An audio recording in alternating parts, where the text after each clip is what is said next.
Divine Valentine's day, मातृ पितृ पूजन दिवस, एक विश्वव्यापी अभियान जिसको साकार रूप देने के लिए हम सभी यहाँ एकत्रित हुए हैं, जिसके प्रेरणा स्रोत परम पूज्य संत श्री आशाराम जी बापू हैं, जिनकी पावन प्रेरणा से हमें ये सच्चा प्रेम दिवस मनाने का शुभ अवसर प्राप्त हुआ। क्यों और कैसे शुरू हुआ ये मातृ पितृ पूजन दिवस, क्या आप जानते हैं? इसके बीच में एक कथा आती है कि द्वापर युग के अंत में जब भगवान श्री कृष्ण एक बार रात्रि में शयन कर रहे थे, उन्होंने एक स्वप्न देखा कि एक गाय अपने नवजात बछड़े के साथ इतने प्रेम से उसको चाट रही है कि चाटते चाटते उसकी खाल उधड़ गई, खून निकलने लगा। लेकिन उसने चाटना बंद नहीं किया, रक्त की धारा बह चली और वह बछड़ा बेहोश होकर नीचे गिर गया। श्री कृष्ण प्रातः उठकर अपना ये स्वप्न भगवान श्री नेमिनाथ को बताते हैं, तो भगवान कहते हैं कि यह स्वप्न पंचम काल कलयुग का लक्षण है।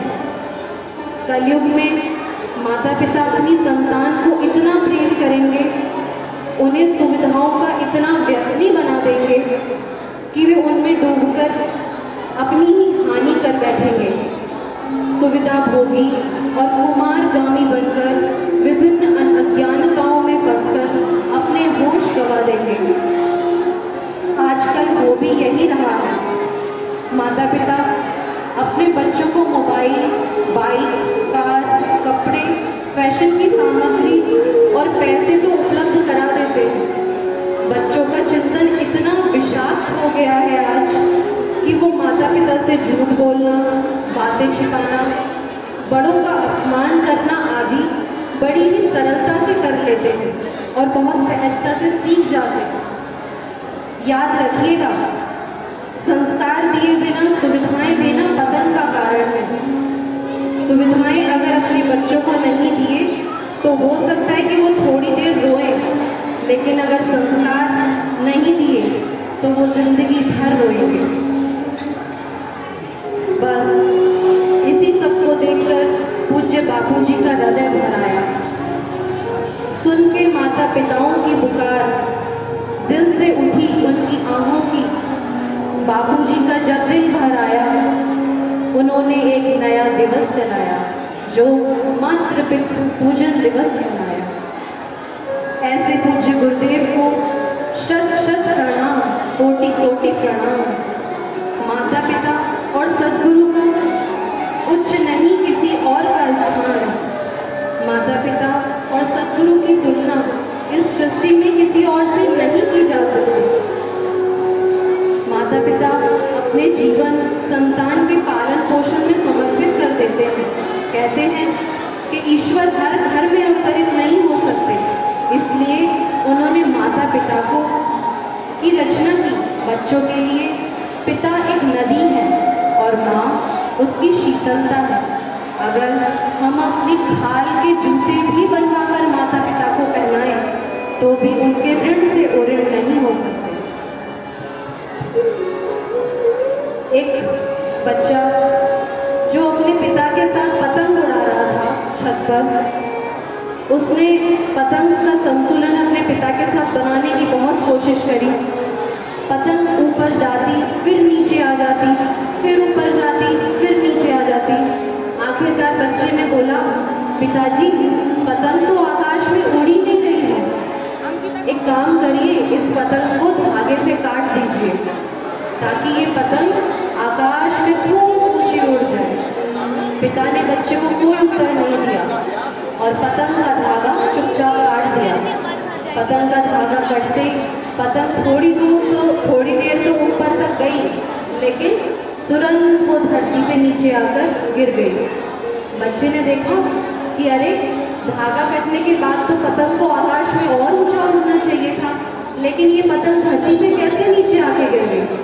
उसने पिता को पूछा।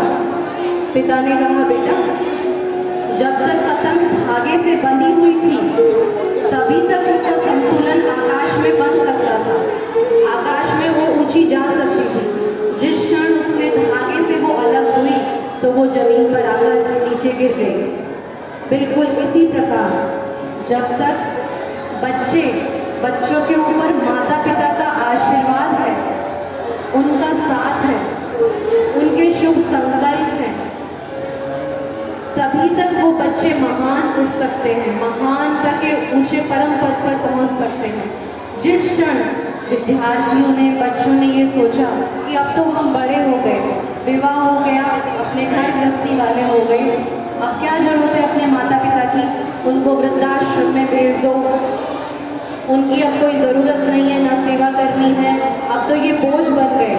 बस उसी दिन से बच्चों का पतन शुरू हो गया। तो इसी को देखते हुए उस पिता ने बोला कि बेटा, एक बार बचपन में छोटा था, तुम मेरी गोदी में बैठे थे, तुमने पूछा पापा ये क्या है, दीवार पे एक कौवा बैठा था, मैंने कहा बेटा ये कौवा है। तुमने दोबारा पूछा पापा ये क्या है, मैंने फिर जवाब दिया बेटा ये कौवा है। तुमने फिर तीसरी बार पूछा, फिर मैंने कहा कौवा है। फिर ऐसे ही तुमने 4 से 5 और 10 बार पूछा, लेकिन मैंने हर बार तुमको जवाब दिया कि बेटा ये कौवा है। लेकिन जब वही पिता बुजुर्ग हुए और एक बार वो अपने घर में बैठे हुए थे, दरवाजे पर कोई आया और पुत्र ने दरवाज़ा खोला। बुजुर्ग पिता एक कोने में बैठे हुए थे, उन्होंने पूछा बेटा दरवाजे पे कौन है। बेटे ने उत्तर दिया तुम्हें क्या मतलब, तुम क्यों पूछ रहे हो। फिर से पिता को लगा कि शायद कोई मुझसे मिलने आया होगा। पिता ने फिर से पूछा बेटा बताओ तो सही दरवाजे पे कौन था। पुत्र ने बहुत भड़बड़ा के झल्ला के उत्तर दिया पिताजी क्यों परेशान करके रखा है, चुपचाप पड़े रहो, अपना रोटी खाओ, भजन करो, ज़्यादा इस पछड़े में मत पड़ो कि कौन आया कौन गया। ये पुत्र का उत्तर था। पिता की आंखों में आंसू आ गए और वास्तव में वो जब उन्होंने अनुभव उस पुत्र को बताया कि तुम बचपन में कितनी बार भी मुझसे पूछते थे और मैं जवाब देता था, और आज देखो मैंने एक बार पूछा तो तुम्हें बुरा लग गया। तो ये आज के कलयुग के विद्यार्थियों के बच्चों के संस्कार बनते जा रहे हैं और माता पिता को ही नहीं पता कि वो बच्चों को सुविधाग्रस्त तो बना रहे हैं, हर चीज़ सुविधाएं दे रहे हैं, लेकिन संस्कार की तरफ तो शायद आपकी नज़र भी नहीं जाती। इन सब को देखते हुए पूज्य बापूजी ने पूरे भारत भर में, विश्व भर में 50 से भी ज़्यादा गुरुकुल, 17,000 से भी ज़्यादा बाल संस्कार केंद्र, युवा सेवा संघ, महिला उत्थान मंडल, आश्रम समितियाँ, भजन करो भोजन करो जैसी योजनाएं शुरू करवाई ताकि बच्चों का केवल उत्थान हो, पतन ना हो। हमारी युवा पीढ़ी जिसका भविष्य खराब होता जा रहा है, पाश्चात्य संस्कृति का इतना अनुकरण कर रही है, उसका पतन ना हो। इस हृदय को भरकर पूज्य बापूजी ने ये वैलेंटाइंस डे के दिन मातृ पितृ पूजन दिवस शुरू कराया। और आप सभी जानते हैं कि हमारे पूज्य गुरुदेव लगभग 7.5 वर्ष से जेल में हैं, एक षड्यंत्र, एक साजिश के तहत, और उन्हीं संतों को जेल में डाल दिया जाता है जो हमारी भारतीय संस्कृति के लिए कुछ करते हैं, जो विश्व में इतने सेवा कार्य और दैवी कार्य शुरू कराते हैं। ऐसा तो इतिहास में कई संतों के साथ हुआ, लेकिन वास्तव में दुखद है और लोग मान भी जाते हैं, खूब भर भर के निंदा करते हैं, सुनते हैं, और निंदा का तो कारण ही फिर पतन होता है। लेकिन धनभागी हैं वो जो ऐसे ब्रह्मज्ञानी गुरु के शिष्य हैं और उनकी श्रद्धा इतने कुप्रचार के बाद भी, उनके गुरुदेव 7 वर्ष के जेल में होने के बाद भी, लेकिन 1% भी उनकी श्रद्धा ना हिली और ना हिलेगी। बहुत बहुत धन्यवाद, बहुत बहुत साधुवाद। ऐसे दृढ़ निश्चयी साधकों के लिए, संकल्पवान श्रद्धावान शिष्यों के लिए बहुत बहुत धन्यवाद। और आज इसी कार्यक्रम की भूमिका को आगे बढ़ाते हुए हम इस बहुत ही सुंदर कार्यक्रम को यहाँ आप शुरू करने जा रहे हैं। उससे पहले आदरणीय सुरेंद्र शर्मा जी कुछ बोलेंगे। धन्यवाद प्रियंका। बहुत ही सार्थक शब्दों में माता पिता पूजन दिवस की और प्रसंगों के माध्यम से अपनी बात रखी। बहुत बहुत साधुवाद है प्रियंका को।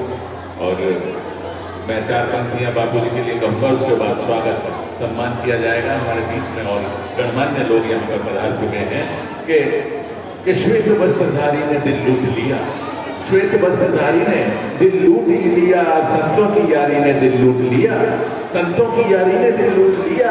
और जाने क्या था गुरु नजर में जो मिलते ही, जाने क्या था गुरु नजर में जो मिलते ही, नैनों की चितवन प्यारी ने दिल लूट लिया, नैनों की चितवन प्यारी ने दिल लूट लिया।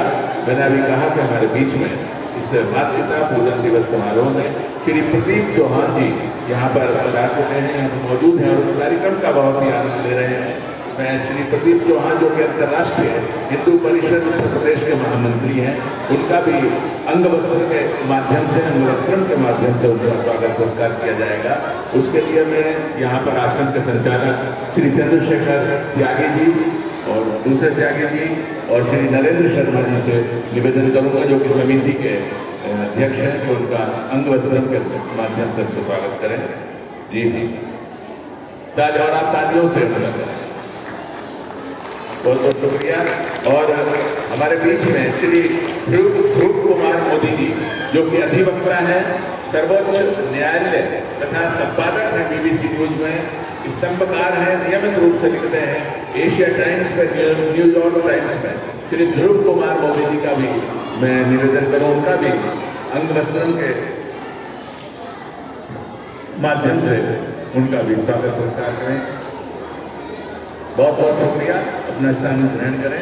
मातृ पितृ पूजन दिवस बहुत ही श्रद्धा के साथ मनाया जा रहा है, उसका आप आनंद लें। उसके बाद संबोधन का भी सत्र होगा, बहुत छोटा सत्र है लेकिन होगा। इनका इतने धर्मनिष्ठ लोग और धर्माचार्य लोग हमारे बीच हों तो उनके मन के